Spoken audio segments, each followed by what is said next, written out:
Hello friends, in this video we are going to start with integration by part, one of the important topic of your unit 4, and the formula is this one: integration of u into v, where u is a function of x and v is also a function of x. u पहले लिखा है इसलिए u को हम क्या बोलते हैं, first function. v बाद में लिखा है इसलिए v को क्या बोलते हैं हम, second function. So the integration of uv equals to u first function into integration of second minus integration of derivative of first du by dx multiplied by integration of second and then इन दोनों का dx, मतलब integration. जहाँ पे u first होता है v second होता है. And to select first and second we will use what? Ilet. We will use what? Ilet. What is the I? I stands for what? Inverse function. Sin inverse x, cos inverse x, no? 1 upon x, all this. L stands for what? Logarithm, means what? Log x square, log n plus 1 plus x. A stands for what? Algebraic क्या होते हैं? Any power of x square, x cube, है ना?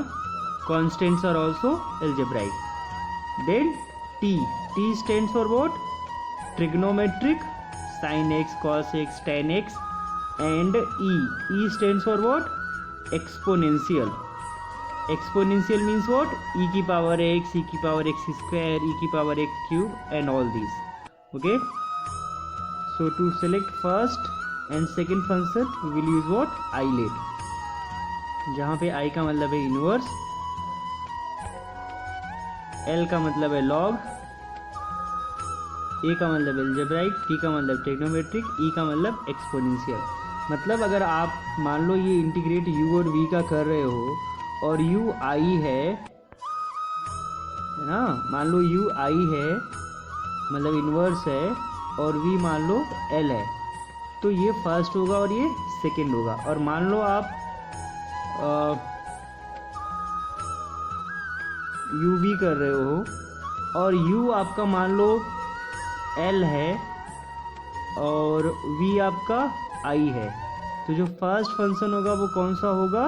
v होगा और second वाला u होगा. तो ये याद रखना है आप कि जब भी आपको फर्स्ट और सेकंड फंक्शन डिफाइन करना होगा, you are just going to follow this rule which is what? Islet.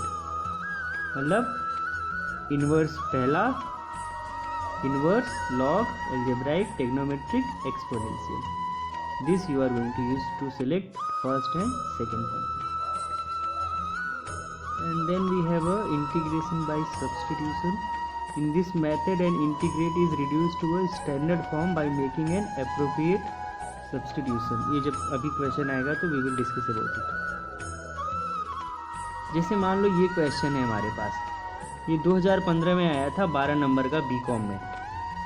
तो ये क्वेश्चन है, इसके दो पार्ट थे, first part and second part. तो चलो पहले फर्स्ट पार्ट सॉल्व करते हैं ये क्वेश्चन. अभी इसमें देखो ये है एक्स स्क्वायर, एक्स की पावर 4 प्लस 1 की पावर 3/4.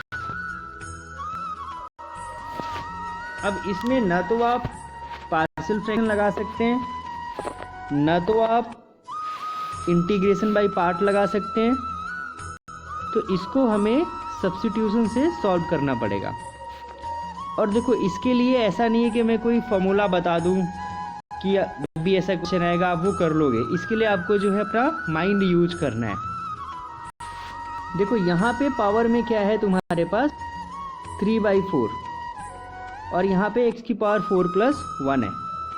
तो अगर ये मैं x की पावर 4 कॉमन निकाल लूँ तो हो सकता है कुछ काम बन जाए, क्योंकि ये भी 4 है और ये भी 4 है, तो 4 कैंसिल आउट के क्या हो जाएगा, यहाँ पे समथिंग t हो जाएगा. तो देखते हैं अगर कुछ काम बनता है तो हमने क्या किया, x की पावर 4 प्लस 1 में x की पावर 4 कॉमन लिया. अगर x की पावर 4 प्लस 1 है और अगर इसमें आप x की पावर 4 कॉमन लेते हो, कॉमन लेने का मतलब है दोनों टर्म्स को x की पावर 4 से डिवाइड करो, तो x की पावर 4 को x की पावर 4 से डिवाइड करोगे तो 1 बचेगा और दूसरी वाली टर्म को डिवाइड करोगे तो 1 अपॉन x की पावर 4 बचेगा। तो व्हेन यू टेक x की power 4 as a common, it will be 1 plus 1 by x की power 4 and whole raise to the power 3/4 already given था। अभी देखो आगे हम कुछ करने वाले हैं, वो मैं बता देता हूँ कैसे होता है। मान लो अगर a और b की पावर 2 है तो इसको आप क्या लिखोगे, a² b², मतलब दोनों की पावर 2 आ जाएगा। तो इसी का यूज करके यहाँ पे ये दो टर्म्स हैं, एक है x की पावर 4 और एक है 1 प्लस 1 बाई एक्स की पावर 4, और इन दोनों के मल्टीप्लाई की पावर क्या है 3/4। तो जैसे ए बी की पावर 2 था तो a² b² हो गया, तो अगर इन दोनों की मल्टीप्लाई की पावर 3/4 है तो क्या हो जाएगा, दिस की पावर 3/4 एंड दिस की पावर 3/4। क्लियर है ये चीज? तो वहां से ये क्या बन जाएगा, x की पावर 4 की power 3/4 and 1 plus 1 by x की पावर 4 की पावर 3/4। अब ये 4 की पावर 3/4 था तो 4 और 4 क्या हो जाएगा, कैंसिल आउट, तो ये x की पावर 3 बन जाएगा। अब ये x² है और x की पावर 3 है, तो जब बेस सेम होता है तो पावर क्या हो जाती है, ऐड। तो जब आप 3 और 2 को ऐड करोगे तो कितना आ जाएगा 5, तो ये बन जाएगा x की पावर 5, और यहाँ पे हो जाएगा 1 प्लस 1 बाई एक्स की पावर 4 की raise to the power 3/4। Clear यहाँ तक? अभी आगे देखते हैं। अब देखो हमने यहाँ पे 1 प्लस 1 अपॉन एक्स की पावर 4 को t की पावर 4 पुट करा है। आप पूछोगे सर t की पावर 4 क्यों पुट किया है? तो हमें क्या करना है कि ये जो पावर है ना, ये फ्रैक्शन में है, इसको हम इंटीग्रल पावर बना देते हैं। तो क्योंकि यहाँ पे 3/4 है, तो अगर मैं इसकी जगह पे t की पावर 4 रखूँगा तो 4 और 4 क्या हो जाएगा, कैंसिल आउट हो जाएगा, इसलिए हमने इसको क्या रखा है, t की पावर 4 रखा है। तो देखो अब हमने इसको t की पावर 4 रख दिया। अब हम दोनों साइड को डिफ्रेंशिएट कर रहे हैं x के रिस्पेक्ट में, तो कांस्टेंट का डेरिवेटिव क्या होता है 0, और ये 1 अपॉन एक्स की पावर 4 है तो क्या बन जाएगा, x की पावर -4। क्लियर है, डेरिवेटिव ऑफ x की पावर -4, और t की पावर 4 क्या बनेगा, 4t की power cube and dt/dx। Okay, अब ये x की पावर -4 था, तो x की पावर जो n का फॉर्मूला होता है डेरिवेटिव वाला, क्या फॉर्मूला होता है, n x की पावर n-1। तो n की जगह पे यहाँ पे क्या है -4, तो क्या हो जाएगा -4 x की पावर -4 -1। क्लियर? तो ये हो गया तुम्हारे पास।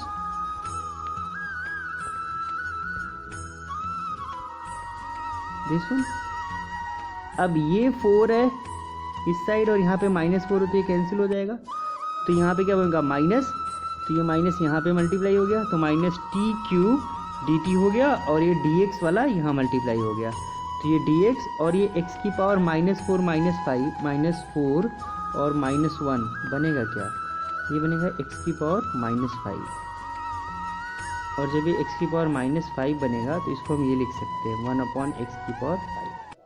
तो हमने इसकी जगह पे क्या रख दिया 1 अपॉन एक्स की पावर 5, और ये dx मल्टीप्लाई हो गया तो dx अपॉन एक्स की पावर 5 हो जाएगी। क्लियर है?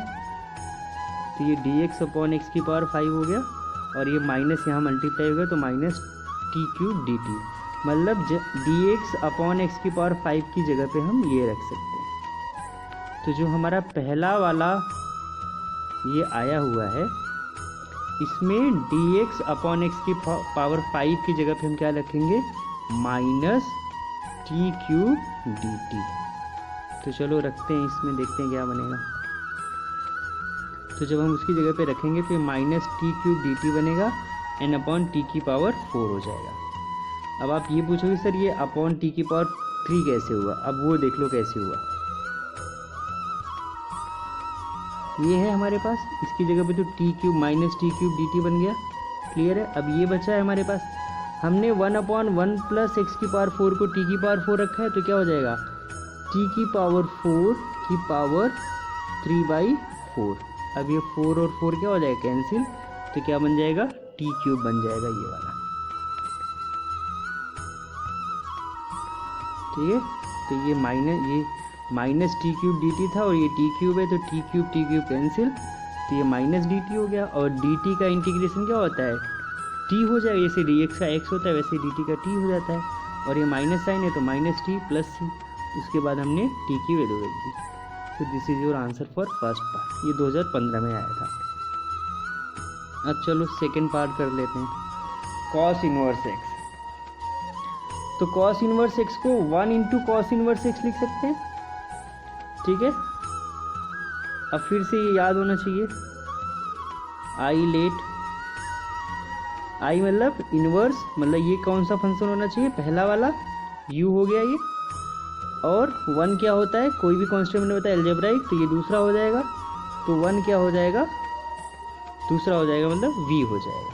क्लियर है, मतलब पहला फंक्शन कॉस इनवर्स एक्स और दूसरा फंक्शन 1। क्लियर है। अब बस हमें पता है कि जो है ये होता है u and integration of second minus derivative of first, integration of second and then integrate. Just use the integration by part. ठीक है, उसके पहले ये नोट है, ये आपको आना चाहिए। Derivative of cos inverse x होता है -1/√1 माइनस एक्स स्क्वायर एक्स, और derivative of sine inverse x क्या होता है 1/√1 minus x square, and then this one integration of -2x upon √1 minus x square is √1 minus x square upon 1/2। तो चलो भैया इसमें हम u और v लगा देते हैं।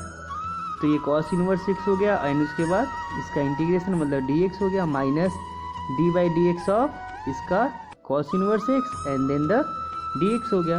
अब dx का इंटीग्रेशन क्या होता है x, तो ये x कॉस इनवर्स एक्स हो गया।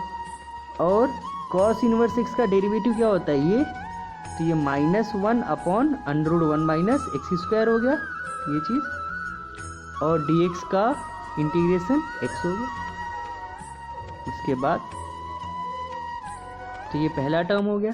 अब ये माइनस है और यहाँ पे क्या था हमारे पास, ये x है, तो हमने क्या किया 2 से मल्टीप्लाई कर दिया और 2 से डिवाइड कर दिया, कोई फर्क नहीं पड़ेगा। तो न्यूमरेटर क्या हो जाएगा -2x और डिनोमिनेटर क्या हो जाएगा 2√1 माइनस एक्स स्क्वायर। क्लियर है, तो इसको हम ये भी लिख सकते हैं दिस, और ये हो जाएगा 1/2 माइनस 2 अपॉन दिस। अब इसका जो है इंटीग्रेशन, इसका इंटीग्रेशन हमने यहाँ पे लिखा हुआ है, तो वो रख दो इसके प्लेस पे। तो ये हो गया, एंड देन जस्ट इसको जो है 1/2, यहाँ पे भी है 1/2, तो ये 1/2 कैंसिल हो जाएगा, और ये हो गया और ये हो गया और प्लस सी हो गया। अब आपको ये सॉल्व करना है x square sine x and this one.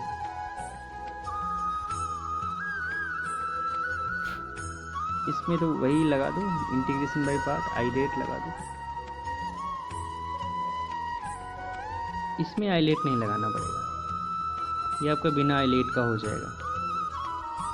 ये आप नोट्स में देख लेना, नहीं तो मैं आपको हिंट दे रहा हूँ। कुछ भी नहीं करना, x को t पुट कर दो, खत्म। ठीक है, ये हो जाएगा।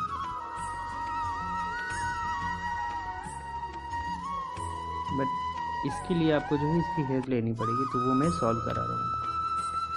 देखो अब हमारे पास है इंटीग्रेशन ऑफ log x, तो log x को हम लिख सकते हैं 1 इंटू log x। फिर से आईलेट लगाओ, तो ये तुम्हारा ये होता है ना ILATE, तो L क्या हो रहा है, A से पहले आ रहा है, तो ये log है, तो log क्या हो जाएगा फर्स्ट फंक्शन, और 1 क्या हो जाएगा सेकेंड फंक्शन। बस उसके बाद इंटीग्रेशन बाई पार्ट लगा दो, तो ये log x, उसके बाद dx minus integration of derivative of log x and integration of dx। तो dx का इंटीग्रेशन क्या होता है x, एंड log x का डेरिवेटिव क्या होता है, मैंने पहले भी बताया, इट इज व्हाट 1/x, और dx का इंटीग्रेशन x, तो x और x कैंसिल आउट, तो इंटीग्रेशन ऑफ dx बन गया, और इंटीग्रेशन ऑफ dx क्या होता है x. So this is the integration of this one. Then you need to find out integration of log x whole square. ये भी जो है उसका हेल्प करके करो. इसको लिख दो log x स्क्वायर इंटू 1 और उसके बाद इसको सॉल्व करो.